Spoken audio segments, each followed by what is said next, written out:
నమస్తే. ఇవాల్టి వార్తలకు స్వాగతం. చంద్రబాబు నాయుడు ఎన్నికల ముందు సూపర్ 6 అని పథకాలు పెట్టి ప్రజలను నమ్మించి గెలిచి అప్పులు అంటున్నాడు.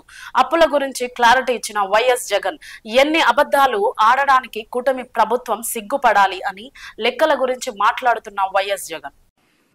అదే మాదిరిగా చంద్రబాబు నాయుడు గారు ఇంకొక ప్రజలకు ఎందుకు సూపర్ 6లు సూపర్ 7లు మోసం చేస్తున్నావయ్యా అంటే ఆ మోసం కవరప్ చేసుకునే దానికోసం చంద్రబాబు నాయుడు అనే వ్యక్తి అబద్ధాలు మోసాలు ఇవన్నీ కూడా ప్రతి అడుగులోనూ కూడా కనిపించేటివే.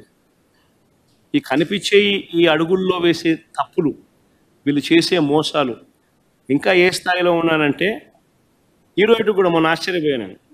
మొన్న చిత్తూరుకు పోయినప్పుడు ఏదన్నట్టు ఈరోజు కూడా అప్పులు 10 లక్షల కోట్లు ఉంటాయి. నాకు ఆశ్చర్యం అయిపోయింది. అసలు ఎన్నిసార్లు చెప్పాలా ఈ మనుషులకు?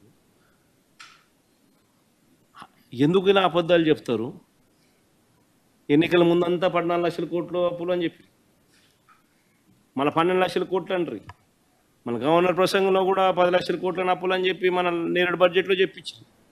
చివరికి అప్పులు రాష్ట్రానికి ఎంత ఉన్నాయి అని చెప్పి నేరుడు చూపించినాను, మళ్ళీ ఒకసారి చూపిస్తా ఉన్నా. ఇది 2 డాక్యుమెంట్స్ మేము చూపిస్తా ఉన్నాం. రాష్ట్రానికి సంబంధించిన అప్పులు ఎంత ఉన్నాయి అన్నది CAG reports 2023-24 CAG accounts for 23-24 అందరికీ అవైలబుల్గా ఉన్న డాక్యుమెంట్స్ ఇవన్నీ. 2023-24లో పబ్లిక్ డెట్ 4,86,151 కోటిని కాగులు చెప్పింది. తర్వాత నెక్స్ట్ ఐటమ్, ఇది గ్యారంటీడ్ డెట్ అంటే గవర్నమెంట్ గ్యారంటీ ఉన్న డెట్ మరో 1,54,797 కోట్లు, రెండు కలిపితే 6,46,000 కోట్లు అని చెప్పి క్లియర్ కట్గా చెప్పినారు.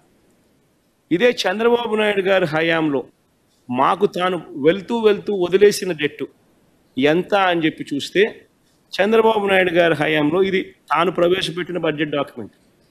చంద్రబాబు నాయుడు గారి తన మొదటి బడ్జెట్ మొన్న నవంబర్లో ప్రవేశపెట్టక తప్పని పరిస్థితిలో బడ్జెట్ ప్రవేశపెట్టి ఆ బడ్జెట్ అట్ ఎ గ్లాన్స్లో తానే రాసిన ఈ డాక్యుమెంట్స్, తాను ప్రవేశపెట్టిన బడ్జెట్ డాక్యుమెంట్స్లో తానే మళ్ళీ ధృవీకరిస్తూ రాష్ట్రానికి సంబంధించిన అప్పు 4,91,734 కోట్లని, గవర్నమెంట్ గ్యారంటీడ్ డెట్ 1,54,000 కోట్లని, మొత్తంగా 6,46,000 కోట్లు అని చెప్పి మళ్ళీ చంద్రబాబు నాయుడు గారికి ధృవీకరించాడు. అంటే కాగ్ రిపోర్టు. మరోవైపున చంద్రబాబు నాయుడు గారు తానే బడ్జెట్ డాక్యుమెంట్లో తానే ప్రవేశపెట్టి చూపిస్తా ఉన్న ఎవిడెన్సెస్.